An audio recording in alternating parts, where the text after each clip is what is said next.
What is up, YouTube? We're going to get right into this one.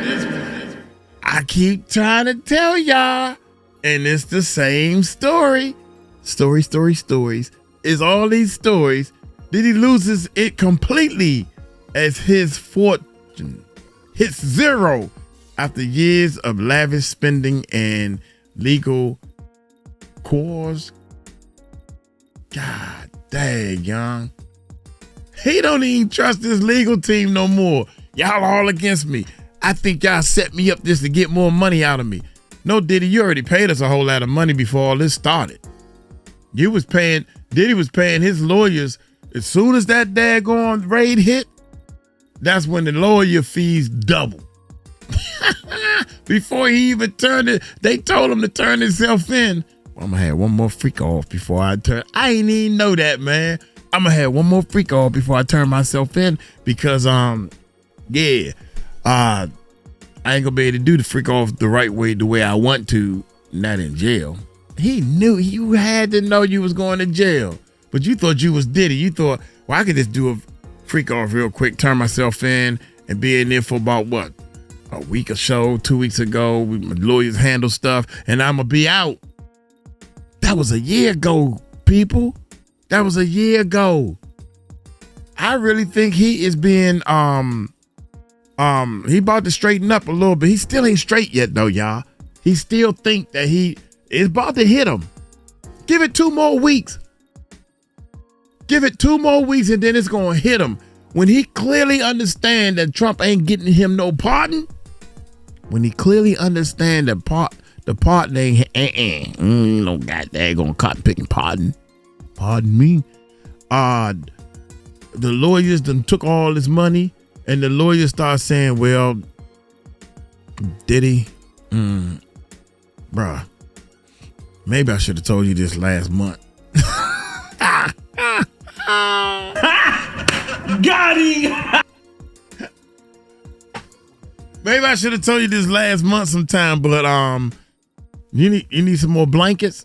You better get them people to make more blankets and stuff. Y'all hit that subscribe button. Hit that bell. Let's check this bad boy. Yeah. Isn't just fighting for his freedom, he's fighting to hold on to his fortune.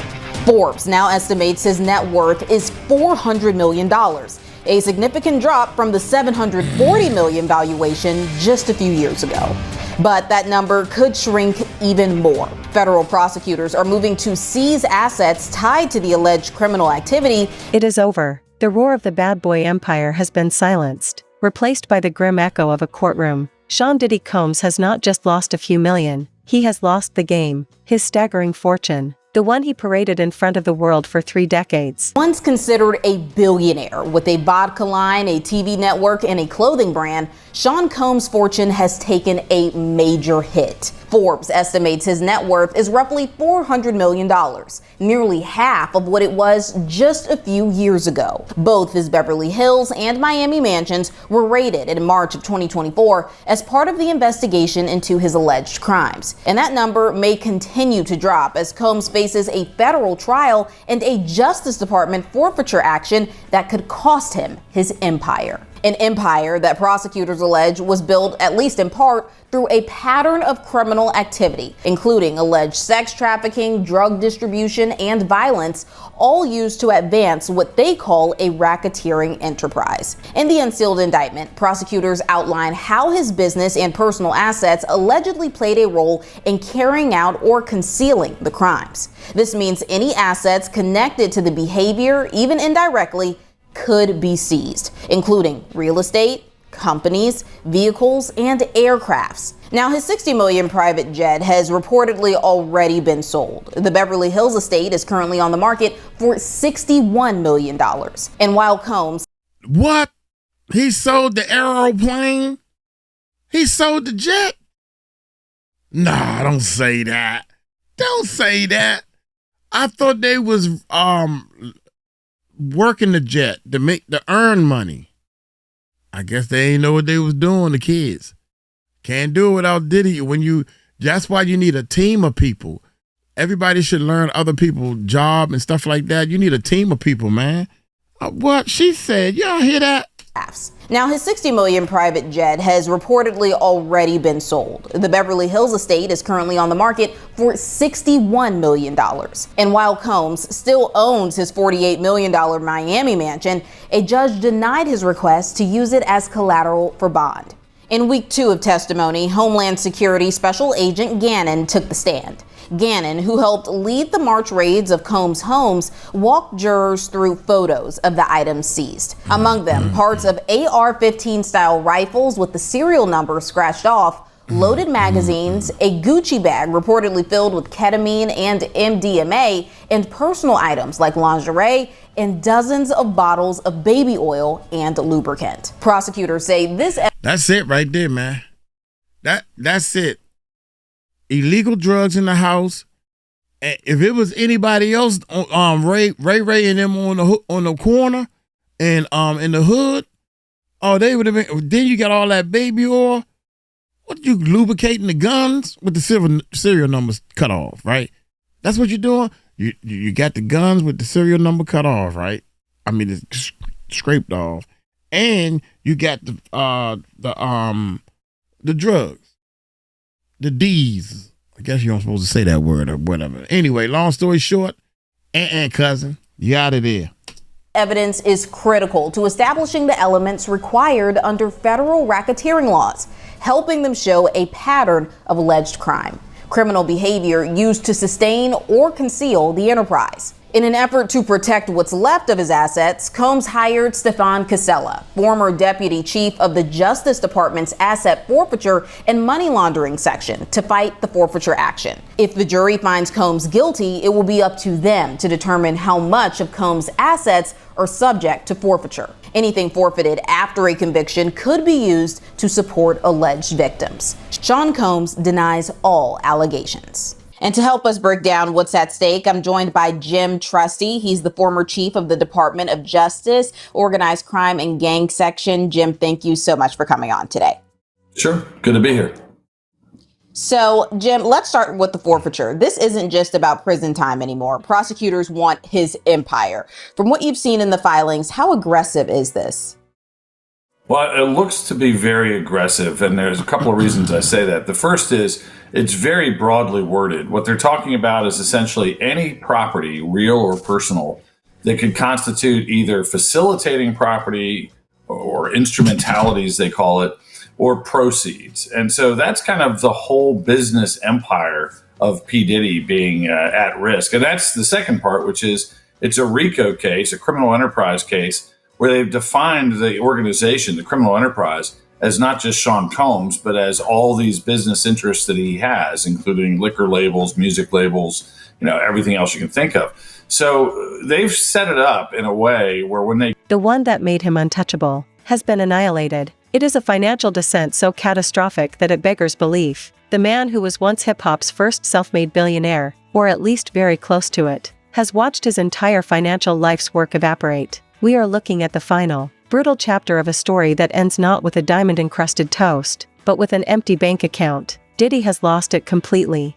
Let's go back to the height of the mountain he fell from. At his financial peak, sources estimated Diddy's wealth was approaching $1 billion.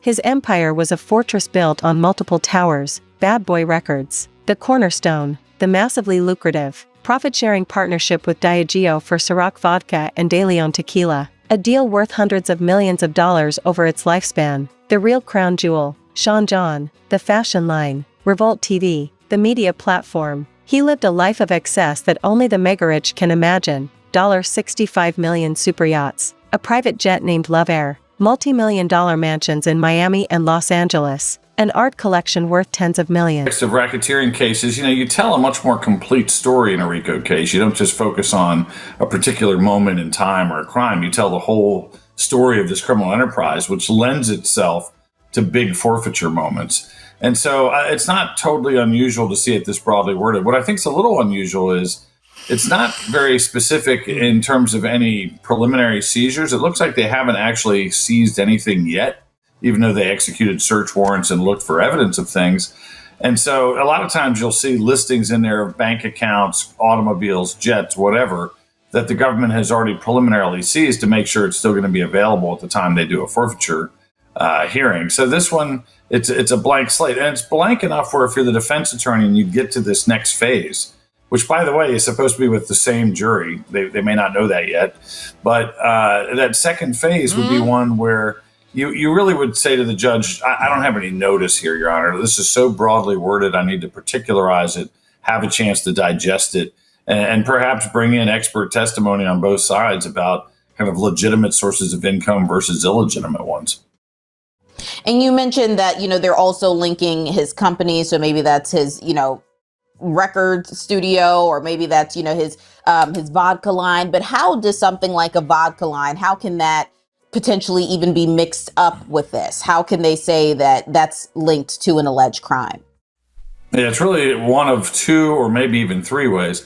One is if there's somehow a tie-in where that property, that business was used to facilitate the freak-offs that are in the indictment, for instance, or obstructionist behavior. So if they literally used a record studio for a party and the record studio belonged to one of his companies, you could say that actually facilitated or was an instrumentality to support the criminal conduct. The other way is essentially if it is a proceed, if it was essentially built on money that comes from illegal activity. And then thirdly, and this is where it gets really crazy confusing, so I'll keep it short. Sometimes there's something called substitute assets where the government says, okay, we realize that particular asset, that car, that piece of art was not actually bought by proceeds or served to contribute to the crime. But because we can't find enough to satisfy the overall amount we're owed, we're going to take it as a substitute asset. It's a very government-friendly area, this whole idea of federal forfeiture. And again, I think they're in a position where they might have their mitts on almost anything he's ever touched. And how do they decide just that number that they're looking for? Is there kind of like a flat out number that the government, when charging with these types of cases, that they say, hey, we're looking for 50 million, we're looking for 60 million. How do they decide how much? Yeah, that's a great question.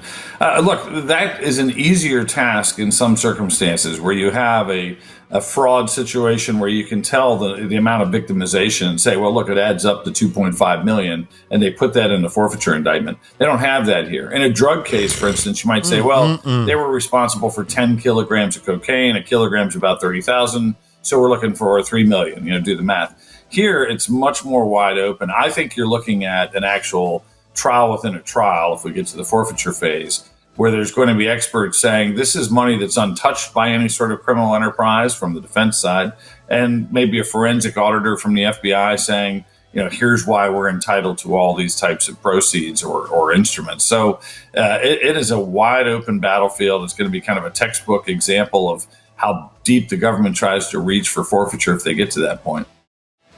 At what point does that kind of strategy from prosecutors become legally risky for them? He was the epitome of the lavish mogul, spending with reckless abandon because he believed the income stream was eternal. That belief was a lie. The entire foundation of his wealth was built on his reputation, a reputation that has now been shattered into a billion pieces. The moment the legal chaos began, the spending spree was exposed for what it was, a high-stakes, unsustainable burn of cash. The Diageo deal, the financial engine, is dead, terminated. Its recurring, multi-million-dollar annual payments, the lifeblood of his liquid wealth, are over. He lost the ability to control and profit from those flagship brands. This was not a business setback. It was an amputation of his main income source. Then came the legal costs, the absolute, relentless, unyielding financial drain that has pushed his fortune past the point of no return. First, the immediate, massive, multi-million-dollar settlement with Cassie Ventura, a clear admission of liability that opened the floodgates. No. That's the thing. I mean, the court of public opinion every now and then turns on forfeiture. And, the idea of forfeiture is that you don't want people to not just get away with crime, but profit from it. Being criminally prosecuted and put in prison doesn't mean that you've lost the assets. And so the idea is to kind of make things even, to hold people accountable, to not let them profit from criminal activity. But over time, you see abuses. You see situations where a person barely had a role in some sort of criminal conspiracy. I mean, literally was on the job for one day and is ordered to forfeit millions of dollars. And that bubbles up to the Supreme Court where they say this is just not totally fair. So there are abuses of the forfeiture system that are seen from time to time. I think, look, if P. Diddy, if Sean Combs is convicted, in this case, I don't think he's going to necessarily gin up a ton of sympathy, but there may be legal observers that say, hey, this is a broad, overreaching moment, when they try to collect every single penny that a guy who obviously had legitimate income over long periods of his life. And for those that do say, hey, isn't this just a financial overreach? How do prosecutors justify that? Yeah, I think they justify it by saying, in this case, they'll say, look, two things. Number one, we didn't disable him financially pre-trial. We haven't actually locked into his accounts and taken things and frozen things where it might even affect his ability to hire attorneys or hire experts. And secondly, they say, look, it's a criminal enterprise that extended for a number of years that where he had financial profit from this kind of power and control over an enterprise. So I don't expect them to be apologetic. I mean, they may end up showing moments of moderation where they say, well, we're not going to go after this company or that company, but they've left it all on the table for now where they can do a very broad, deeply reaching process if they want to. And Sean Combs, he's already sold one jet. The Beverly Hills mansion of his is on the market for $61 million or so. Does that seem like someone who is confident that they'll walk, or could that work for or against him in court? It's probably not going to be anything that's particularly admissible during the trial. It could come up during the forfeiture just to show that, his overall stock has dropped. I mean, I think he's down to his last 400 million. It's a real tough spot to be in. But I think at the end of the day, you really can't draw any firm conclusions. He knows he's got a battle of his life going on right now. I mean, this is a life eligible racketeering case. Doesn't mean he'll necessarily get life. It's not a mandatory sentence. But, if the facts continue to be established of years of abusive and controlling behavior, it paints a pretty dark picture for him in terms of sentencing.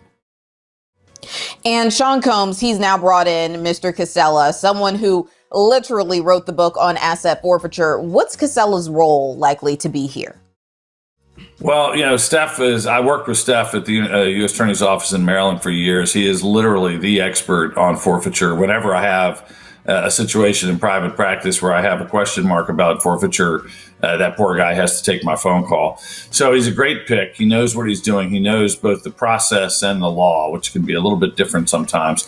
I think he's probably, getting them prepared for the types of challenges. And by the way, I don't know this from him, but I would guess that he's basically figuring out what are the types of challenges we could raise in a forfeiture phase. What are the deficiencies in the government's approach? In other words, are they not discounting lawful employment by Sean Combs? And frankly, some of it could even relate to like how he's spending money right now. When you have a broad forfeiture allegations. Following that, an avalanche of dozens of civil lawsuits, each one demanding eye-watering damages. We're talking about a reported $100 million default judgment already slapped against him in one case alone. The legal teams he has retained, the best, the most expensive defense lawyers in the world, don't work for free. Their fees, day in and day out, have been draining millions upon millions of dollars. This is a constant, unceasing financial hemorrhage.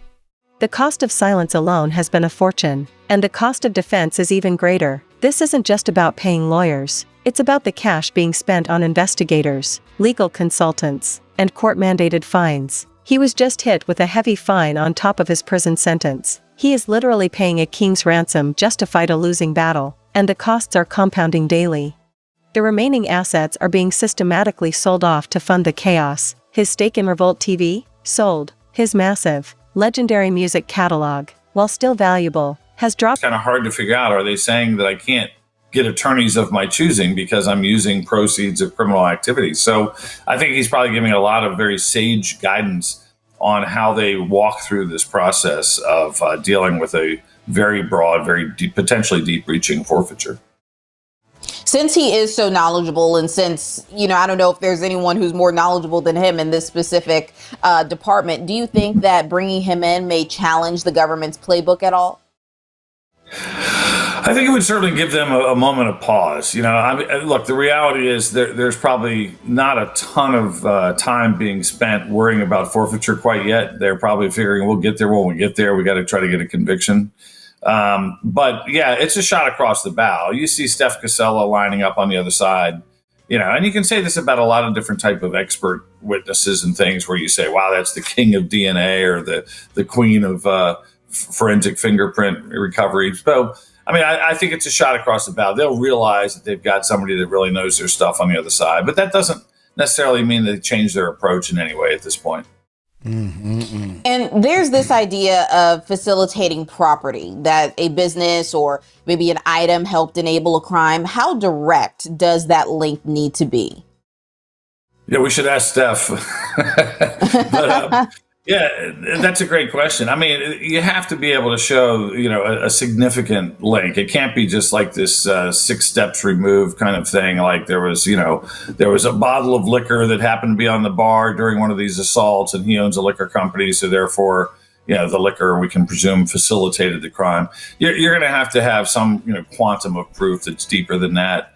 But it's very fact specific. And again, that's why I think you're probably looking, even though a lot of times forfeiture becomes a very small afterthought to a criminal trial, this one really has the potential to be a completely independent kind of mini trial, delving into his finances, delving into issues just like that. Like, how well connected can the government make these instrumentalities, these facilitating pieces of property? I think it's, inherently pretty difficult.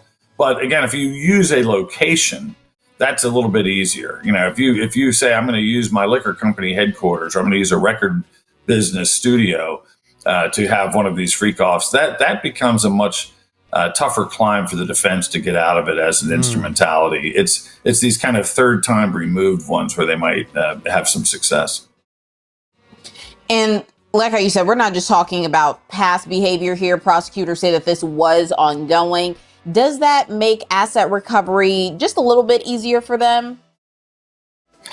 Yeah, in general, I'd say yes. Because you're talking about a period of years, and you're going to have, during these trials, you're going to have very specific stories from witnesses that say, I was there when X happened at this particular location. But you're probably going to get broad characterizations too. Like, he would always, use his liquor to get people drunk before these freak offs. Or there were times where we met and discussed how we were going to do this at office X or home Y, or how planes were used. It might not be a specific moment, but he might have somebody that says, I was at the airport when his private plane brought prostitutes here. So you might not have the precision that you'd have with kind of a single event trial, but you're probably going to have pretty significant stories that, again, tie these properties into the possibility of being forfeited. How much of a role does public perception play here? Have we seen the DOJ make strategic decisions based on headlines? Well, overall, sure. We could probably point to all sorts of cases that you could, I think, fairly characterize as a little bit of trophy hunting, where the Department of Justice or even non-federal significantly in market value because a toxic name is attached to it. His fashion line, Sean John, is commercially finished. The entire business empire, which once generated hundreds of millions in annual revenue, is now non-performing. His personal assets, the ultimate symbols of his lavish spending. Sean John been finished. We all know that. His clothing line been finished. We all know that. Puffy was almost finished. The only thing that was keeping him afloat is them blackmail tapes and them freak off and all that type of negative stuff is the only thing he was bringing in millions are now of liability. dollars. The luxury real estate, the sprawling homes in Los Angeles and Miami, are being put up for sale or stand exposed to massive potential asset seizure to pay for the massive civil judgments that are still pending. The market knows he is desperate. His assets are selling at a discount. He is being forced into a fire sale just to keep up with the next round of legal bills. Then came the legal chaos, the unceasing, escalating, unprecedented financial drain that has proven to be the death blow. It started with the massive, multi-million-dollar settlement with Cassie Ventura, a move designed to stop the bleeding that instead became the flare that attracted the sharks. Dozens of civil lawsuits followed, one after the other, each one demanding a colossal payout. This crowd. And then my father was like waiting by the door, and he grabbed me, dropped me, and we fell to the floor. He said, "They got him, Jay.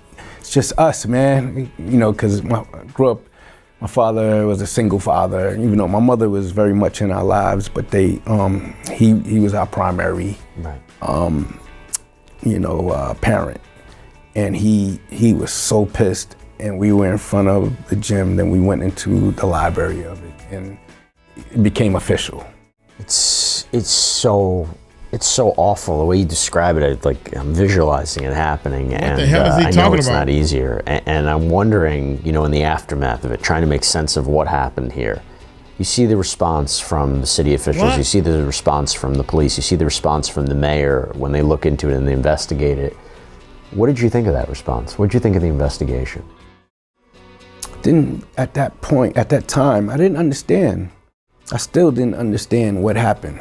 I couldn't get it, and no one was really, no one was taking accountability for anything that went wrong. It seemed criminal, but it didn't go that route. It was obvious that it was overbooked because my brother died with his ticket in his pocket, and no one even ripped it. They were still selling tickets. Really? Yeah. Damn. They went in. They were waiting at the bottom of the steps. My brother's friends didn't get a chance to buy a ticket. They just got in, and there were people still outside, and you'll see that in my documentary. People holding up their ticket and they can't get in.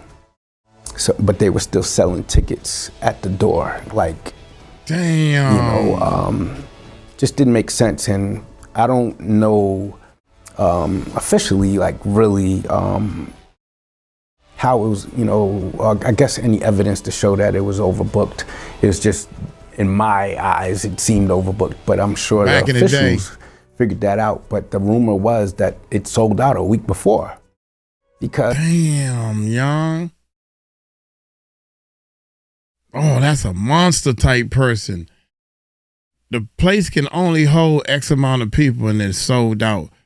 What you should have did a part 2 to it at a bigger arena. as the radio was really blasting it, you know, like I said earlier, that was the place to be. Yeah, we were talking about it before. Do you have any idea why those doors were closed? The bottom of the stairs? Someone closed them, and I believe certain people said it was Jessica Rosenblum, who was at the front door, Sean potentially, but I think they were at risk of thinking people were going to rush the door anyway because they said that it's over, no one else is getting in, and That's what I and thought they people was weren't talking having that, about. especially people who had tickets. So someone closed the door, and they closed the door without understanding or I guess helping the people. There were about, I guess, 50 or less people in the staircase waiting to get in. Yeah. Celebrities, there were hip hop celebrities there that were with 3 people who passed away. So they should have been in or gone through the back. LL Cool J should have went through the back. There was no, just imagine a celebrity today walking through the crowd of an event, and then they go in. Now the crowd is really excited, even more excited. Yeah. And that's the way it was. People will walk right in from the front, past the crowd, and then they won't let anyone in. And there was lack of security. Disaster. Yeah. What role do you think Sean Combs plays in this? I think he was like I would say the primary promoter. And, We're talking about liabilities that quickly surpassed the hundreds of millions. Reports indicate at least one $100 million default judgment has been slapped against him. This is not chump change. This is the price of an entire major corporation. To fight this, he had to hire the absolute top-tier defense lawyers in the world. Their retainer fees alone are in the tens of millions. Their monthly bills are in the millions. He's in a legal war of attrition, and he is paying for every single bullet. He's paying for the defense teams, the private investigators, the PR specialists, the security, all while generating virtually zero income. His other business assets? Annihilated. His majority stake in Revolt TV? Sold off for a cash injection. Sean John, the fashion line? Finished commercially. No longer a factor. The music catalog? While still technically valuable on paper, the market for it is toxic. Who wants to buy a piece of a legacy that is currently in flames? Any potential sale would be. He knows how to get a crowd, even then. He knows how to get people to come to a party. And I think he was a party promoter. That was his thing at that time, besides the internship label stuff he was doing. There were 10 defendants, you know, so I can't always, and this is my mother who said this, God bless her, there were 10 defendants, so you can't just point the finger directly at him. But he was the gym, then he just called everybody, you know, or called his friend to call his friend, celebrities, and put their names. We're gonna do a basketball game. And it sounded fun. I believe if no one passed away, it would have been a great event. Right. For $12, you know, in advance, $20 at the door, you know.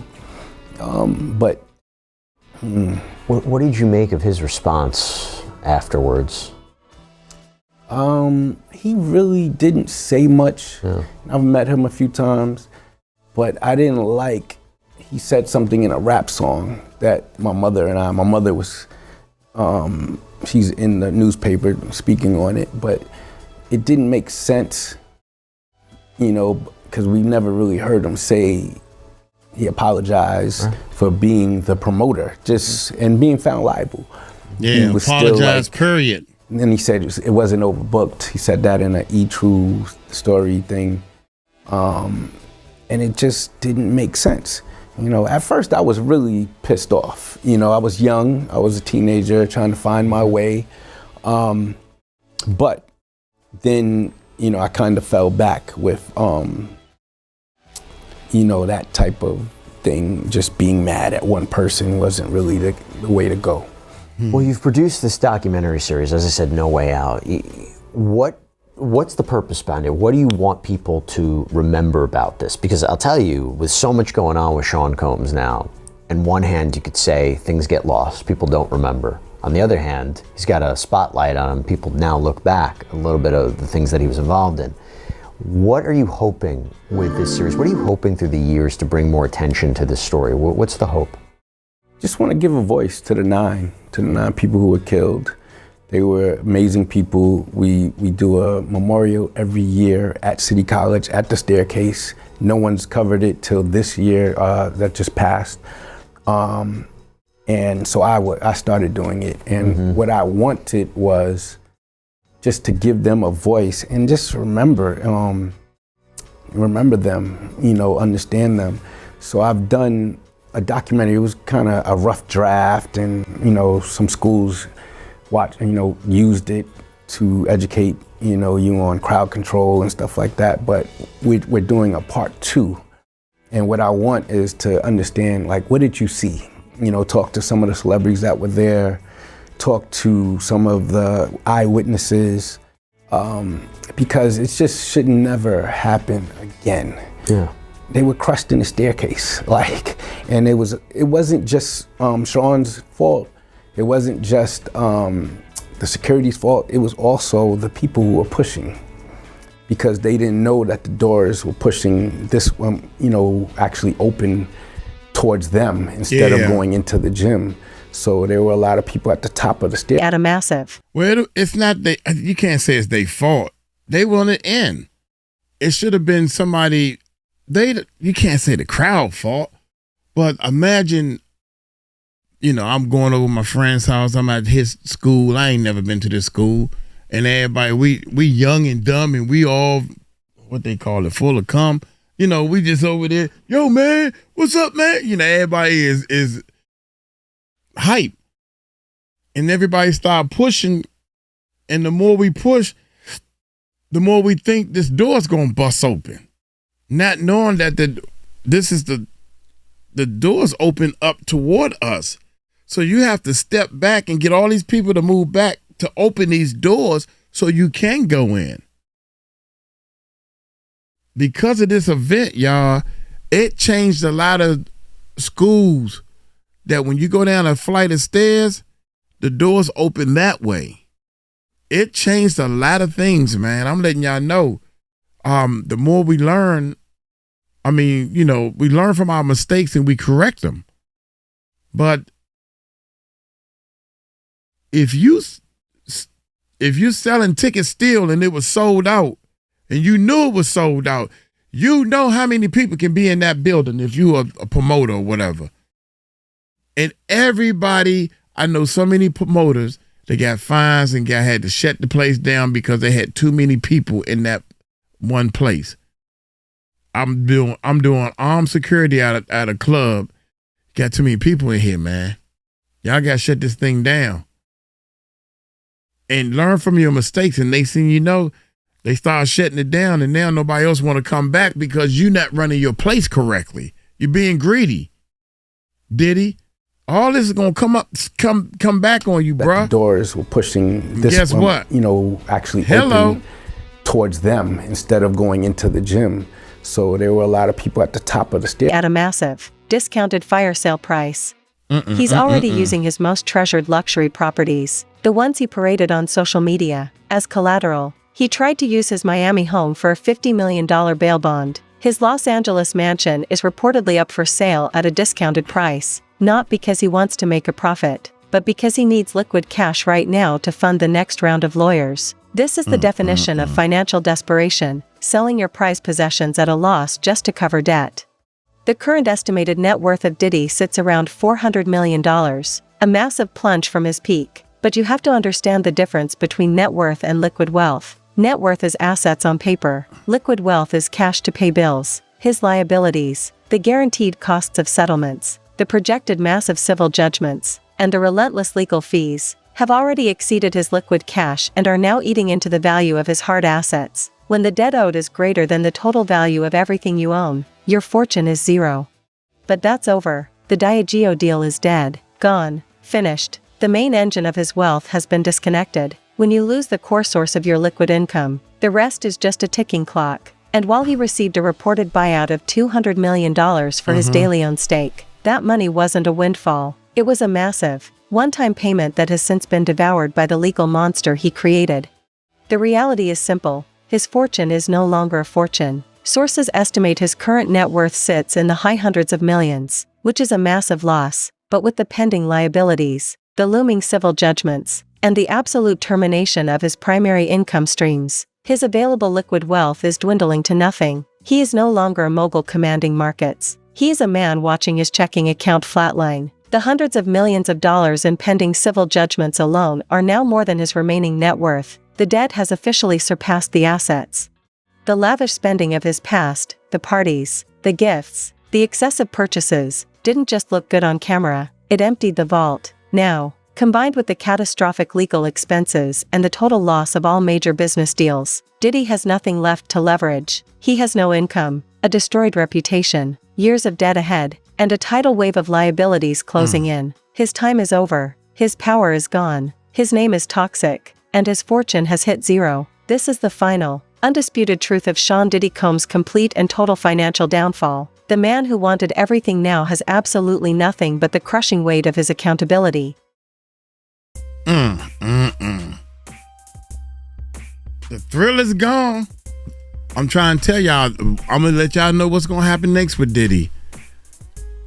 Now, he's been sentenced to 2028. They got an exact date when he's supposed to get out. He's been sentenced.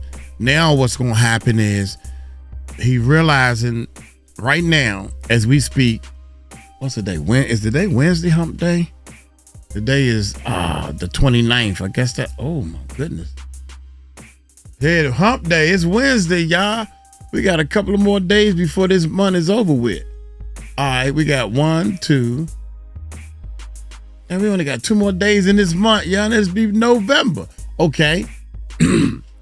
After Thanksgiving and Christmas, that's when the real truth is about to set in on Diddy.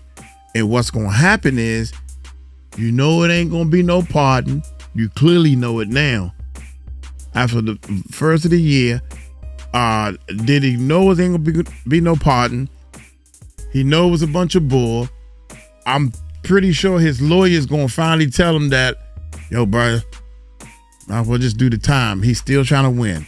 Because if they going to do an appeal, they are the stupidest people I ever know. An appeal is going to take about a year. So you got 12 months. You might well save that appeal money and all this embarrassment and just sit down and do your time, bruh. Nope, Diddy ain't gonna do that. He gonna keep fighting. And you're letting the Lord know that you're not sorry for what you did to them people. And I'm talking about the ones that we don't know about. I'm talking about all the stuff that you did that only he knows. I'm gonna get on up out of here, man. Hey, y'all take it light, take it slow. Tell him Uncle Mike told you so. Peace out.